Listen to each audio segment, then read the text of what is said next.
Viral ibu hamil di Flores melahirkan di tengah jalan, akses jalan rusak jalan 3 km.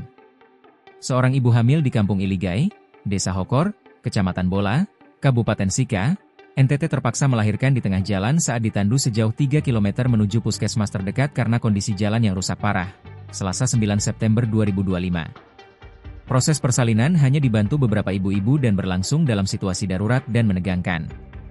Bayi yang dilahirkan Francisca Seang, warga Kampung Iligai ini dalam kondisi sehat dan normal.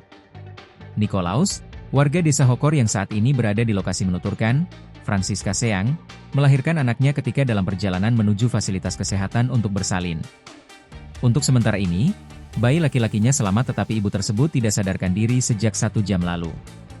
Kata dia, akses jalan dari Kampung Iligai ke Desa Hokor hanya dengan jalan kaki melewati pegunungan dan lembah sekitar 5 km. Mohon bantuan dari pihak terkait untuk lebih memperhatikan akses ke fasilitas umum terutama akses jalan agar hal-hal seperti ini tidak terulang lagi, harapnya. Download Tribun X sekarang, menghadirkan lokal menjadi Indonesia.